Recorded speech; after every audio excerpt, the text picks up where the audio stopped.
Story time. अस्सलामुअलैकुम वरहमतुल्लाहि वबरकातुहू। वालेकुम अस्सलाम। आप सब ठीक है? लास्ट स्टोरी याद है सबको? आपको पता है कुछ अर्सा पहले पिछले कुछ प्रोग्राम्स में मैंने आपको दुआ के हवाले से कहा था कि ज़्यादा से ज़्यादा जो है वो अपने लिए दुआ किया करें, अपने पेरेंट्स के लिए दुआ किया करें। और पता है बहुत सारे बच्चों ने जो है वो हुजूर को दुआ के लिए ख़त भी लिखा था। और किस किस को जवाब आया था हुजूर की तरफ से? देखा, आपने हुजूर को एक ख़त लिखा और हुजूर ने आपको कितनी सारी दुआओं वाला ख़त भेजा था ना।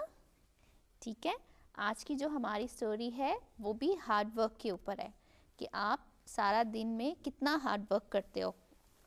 ठीक है, आज की स्टोरी शुरू करें। आपको पता है आज हमारे प्रोग्राम में एक नया दोस्त आया है और वो दानियाल है। दानियाल ने स्टोरी सुनी है? बिल्कुल, तो आज की स्टोरी शुरू करें। आज की जो हमारी स्टोरी है वो मिलकर मेहनत करने के ऊपर है कि आप जब सारे इकट्ठे कोई काम करते हो तो अल्लाह मियाँ उसमें कितनी बरकत डालता है। आज की स्टोरी है कि एक दफ़ा का जिक्र है, किसी गांव में एक किसान अपने 4 बेटों के साथ रहता था। सारी ज़िंदगी किसान ने खूब मेहनत की और अपने बच्चों को अपनी मेहनत की कमाई से खिलाया भी और पढ़ाया भी। आपको पता है किसान कौन होता है? किसान वो होता है जो खेतों में काम करता है ना, और जो फसलें उगती हैं, जो फसलों को उगाता है और आपके लिए बहुत सारा फूड आता है, वेजिटेबल्स आती हैं, वो सब किसान करता है हमारे लिए। अब जो किसान था वो बहुत ही गरीब था और बेचारा बूढ़ा भी हो गया था और उसमें इतनी हिम्मत नहीं थी कि वो मज़ीद काम करे। किसान के जो 4 बेटे थे वो बिल्कुल काम नहीं करते थे और सारा दिन जो है वो आपस में झगड़ते रहते थे या फिर सोए रहते थे। और अगर इनमें से कोई काम नहीं करते थे तो क्या करते थे? खाते रहते थे। इसके अलावा उनमें शुक्र करने की भी आदत नहीं थी। मैं तो आपको हर वक्त कहती हूँ ना कि आप लोग अल्लाह ताला का शुक्रिया अदा किया करें, है ना। जो भी आपके पास है, तो वो क्या करते थे, उनके बाबा उनके लिए इतनी मेहनत से कमा कर लाते थे और वो कभी अपने बाबा को भी थैंक्स नहीं कहते थे और अल्लाह मियाँ को तो बिल्कुल थैंक्स नहीं कहते थे।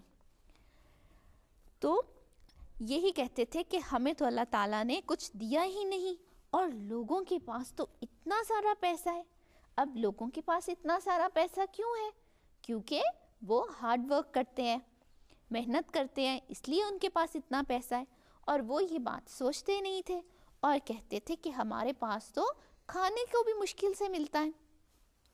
तो किसान ने अपने बच्चों से कहा कि आज अल्लाह ताला ने तुम्हारे लिए मुझे ज़रिया बनाया है कि मैं जाके मेहनत करूं और कमा कर लेके आऊं और तुम लोगों को लिए खाने का बंदोबस्त हो सके। खुदा का शुक्र अदा करो क्योंकि अब मेरे में इतनी हिम्मत नहीं है कि तुम चारों को जो है वो सही से खाना खिला सकूं। अब तुम चारों को जो है वो मेरी बात माननी होगी और तुम लोगों को जाके जो है वो मेहनत करके कमा कर लाना होगा। कुछ ही अरसे के बाद जानते हैं बच्चों क्या हुआ? कुछ अरसे के बाद जो है वो किसान जो था वो बूढ़ा हो गया था और पता है खेतों में कितना काम करना पड़ता है, एक एक बीज उगाना पड़ता है, एक एक फसल को जाके देखना पड़ता है, एक एक पौधे को देखना पड़ता है। तो वो बेचारा खेतों में काम करके इतना थक गया था कि उसमें जो है वो हिम्मत ही नहीं बची थी कि वो अपने बच्चों को जो है वो कमा कर खिला सके।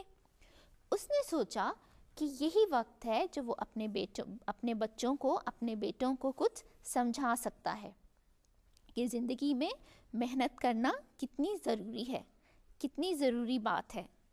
उसने चारों लड़कों को बुलाया और कहा कि आज से तुम चारों का इम्तिहान है। अब सोचो क्या इम्तिहान होगा? क्या सोनिया? कि वो हार्ड वर्क करें।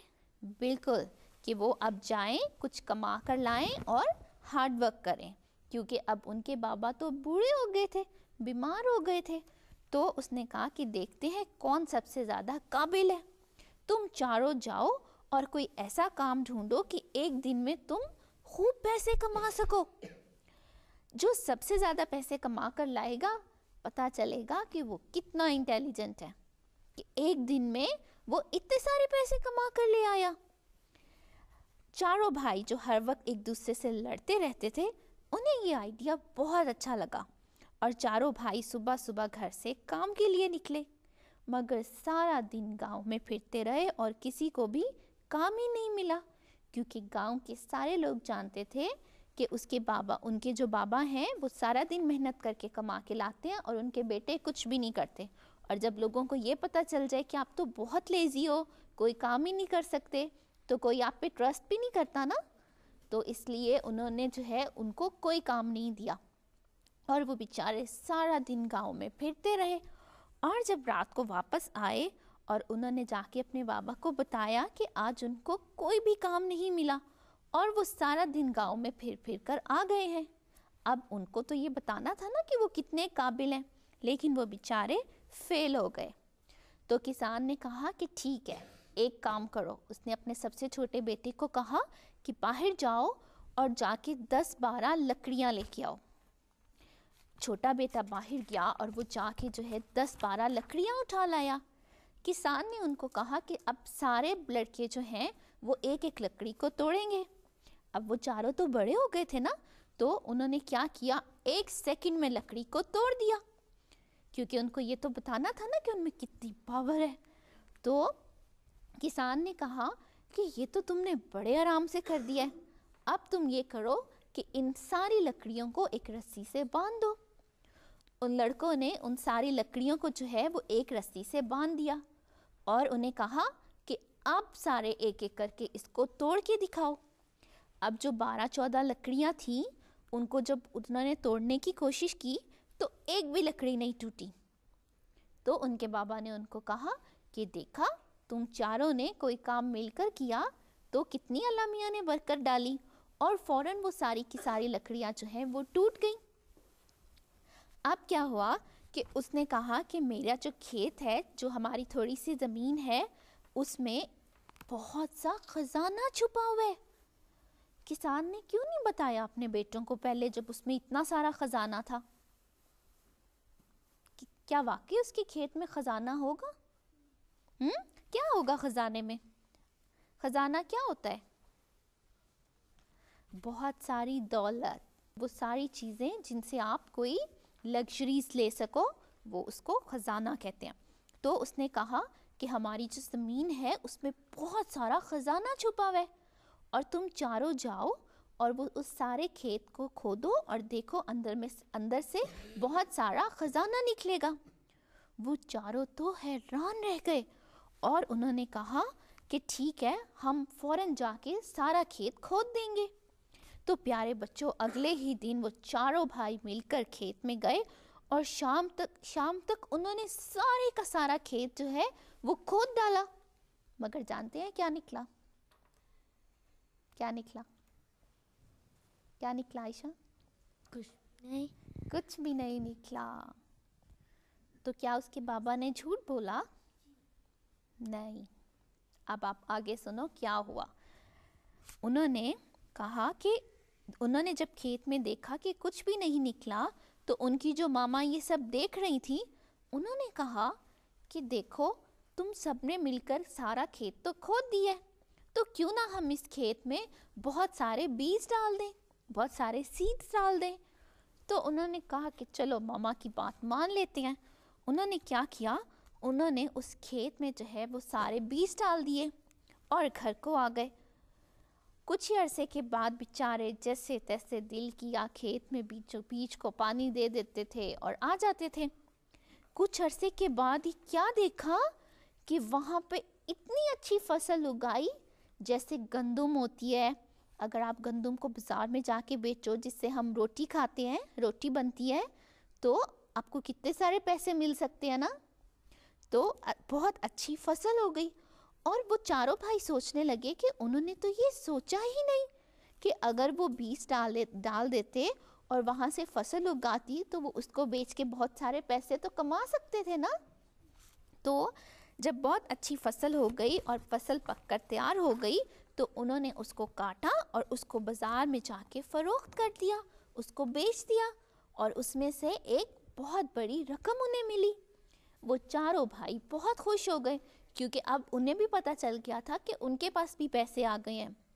इस बात पे उनके बूढ़े बाबा ने उनको दोबारा बुलाया और उन्हें कहा कि मैंने तुमसे जो ख़जाने वाली बात की थी वो गलत नहीं थी। हाँ सोनिया बताओ। उन्होंने सिर्फ हार्ड वर्क नहीं किया था। उन्होंने हार्ड वर्क नहीं किया था। हार्ड वर्क करने से देखो वो जो पैसे थे वो भी तो ख़जाना ही हुआ ना। मैंने आपको बताया था ना वो ख़जाना कुछ भी हो सकता है, पैसे भी हो सकते हैं। तो जब उस गंदम को उन्होंने बेच दिया, उनको बहुत सारे पैसे मिले, तो इसका मतलब था ना कि उस ज़मीन में बहुत सारा ख़जाना छुपा हुआ है। महज कुछ बीज डाल देने से वहाँ पे फसल हो गई और उस फसल से उनको कितने सारे पैसे मिल गए और ये इसी फसल के ज़रिए उन्होंने ढेर सारी रकम हासिल कर ली। यही वो ख़जाना था जिसकी तरफ मैंने तुम्हारी तवज्जो दिलाई थी और तुम्हें कहा था कि ज़मीन में बहुत सारा ख़जाना छुपा हुआ है। अब उन्हें पता चल गया था ना कि हार्ड वर्क करने से भी आप अपनी ज़िंदगी की सारी मुश्किलात को जो है वो दूर कर सकते हो। और उन चारों ने मिलकर मेहनत की, है ना। वो चारों भाई आपस में लड़ते रहते थे, उनके पापा ने उनको कितना अच्छा लेसन दिया। और आपको पता है कि कुरान करीम में भी अल्लाह ताला ने वादा किया है अपने बंदों के साथ कि अगर आप हार्ड वर्क करोगे तो अल्लाह मियाँ कभी भी आपको खाली नहीं भेजेगा। इस स्टोरी से हमने क्या सबक सीखा? क्या सबक सीखा सौसन? के काम करना चाहिए, लेजी बन के सारा दिन सोना नहीं चाहिए। बिल्कुल, देखा सौसन ने कितनी अच्छी बात सीखी है कि हमें सारा दिन लेजी बन के नहीं रहना चाहिए। देखो अभी तो आप बच्चे हो, कितनी पावर है ना सब में। सब बच्चे दूध पीते हैं ना, है ना। अच्छा मामा पापा खिलाते हैं ना, तो उससे आप में ढेर सारी एनर्जी आ जाती है ना। और आप में बहुत सारी पावर आ जाती है। एक दूसरे से लड़ते भी तो हो ना, लड़ते हुए भी पावर आ जाती है ना। तो इस तरह आप में जब बहुत सारी ताकत आ जाती है तो फिर आपको उसको बेहतर तरीके से उसका इस्तेमाल करना चाहिए। अब हम अपनी मेल्स पढ़ेंगे। किसको मेल्स का इंतज़ार होता है? आपको पता है सारी दुनिया में बच्चे आपको देख रहे हैं और हमारी स्टोरी सुन रहे हैं। और सिर्फ आप ही नहीं, सारे बच्चे हमारी इस स्टोरी से, हमारे इस प्रोग्राम से सीखते हैं। और उन्होंने कहा है कि बहुत सारी स्टोरीज़ में जब हमने कहा है हार्ड वर्क करो, जब हमने कहा है झूठ नहीं बोलते, तो बच्चे हमें मेल्स करते हैं और हमें कहते हैं कि उन्होंने हमारी इस स्टोरी से बहुत कुछ सीखा है। सो अब बारी है ईमेल्स की। जो हमारी सेकंड लास्ट स्टोरी थी एक शेख चिली वाली, उसमें कुछ बच्चों ने जो है वो जवाब थोड़ा लेट भेजा, लेकिन उनका जवाब बिल्कुल ठीक था, इसलिए हम उनका नाम जो है वो अपने प्रोग्राम में ज़रूर शामिल करेंगे। और पता है हमें कहाँ से मेल आई है? हमें कादियान से मेल आई है। और हमें कादियान से हाजिक अहमद ने मेल की थी और कादियान से ही हमें एक और मेल जो है वो हफ्सा तारिक ने की थी। और उन्होंने कहा कि उन्हें ये हमारा प्रोग्राम बहुत पसंद है और उन्होंने जो जवाब दिया था कि शेख चिली जो है वो उसी शाख पे बैठा हुआ था जिसको वो काट रहा था।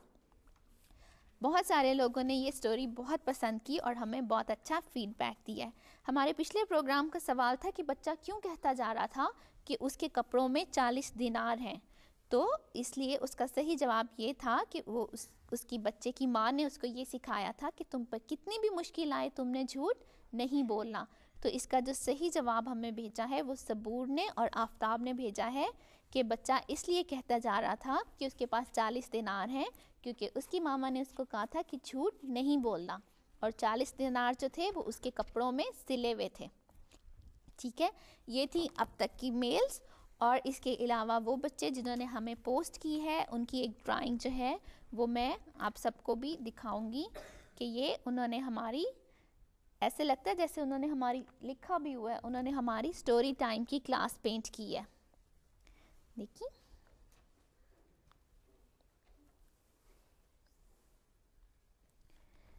अच्छी है ना, कितने कलरफुल ड्राइंग है।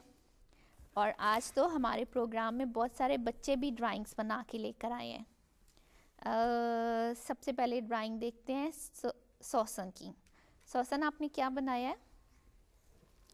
बैठ के दिखा दो बेशक। सौसन ने पॉट बनाया है और उसमें फूल हैं। सौसन सारे बच्चों को भी दिखाएं, अच्छी है ना? और कौन बना कर लाया है? सोनिया आप दिखाओ।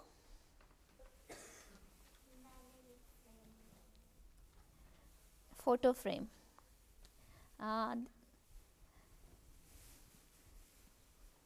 ये रेट्रोग्राफिकल डिज़ाइन है जिसने बनाया है और बहुत अच्छी लाइंस के साथ। उन बच्चों को भी दिखाओ ना जो कैमरे पे देख रहे हैं। ओके, ये थी उन सारे बच्चों की ड्राइंग्स जो आज बना कर लेकर आए थे। और वो सारे बच्चे जो हमें MTA पर देख रहे हैं वो भी हमें ईमेल कर सकते हैं, हमें पोस्ट कर सकते हैं और हम उनकी ड्राइंग्स जो है वो सारे बच्चों को दिखाएंगे। ठीक है, हमारा जो ईमेल एड्रेस है, हमारा ईमेल एड्रेस है storytime@mta.tv और हमारा पोस्टल एड्रेस है storytime care of MTA international 16 Gressenhall road. हमारा पोस्ट कोड है SW18 5QL लंदन UK। इसके अलावा अगर आप हमारा प्रोग्राम MTA पर देखना भूल गए हैं तो कोई मसला नहीं, आप किसी भी वक्त हमारा प्रोग्राम जो है वो YouTube के ऊपर देख सकते हैं। आप YouTube के ऊपर जाके लिखो MTA ऑनलाइन 1 स्टोरी टाइम और आप ये प्रोग्राम किसी भी टाइम देख सकते हैं। इस सबक के साथ, इस लेसन के साथ कि हमेशा हार्ड वर्क करना चाहिए, मेहनत करनी चाहिए और अपने बहन भाइयों के साथ, ना सिर्फ अपने बहन भाइयों के साथ बल्कि अपने दोस्तों के साथ, अपने क्लास फेलोज के साथ मिलकर रहना चाहिए, है ना? प्यार और मोहब्बत से रहना चाहिए क्योंकि जब आप कोई भी काम मिलकर करते हो तो अल्लाह ताला भी आपका साथ देता है। अपना बहुत ख्याल रखिएगा। अस्सलामु अलैकुम वरहमतुल्लाहि वबरकातुहू।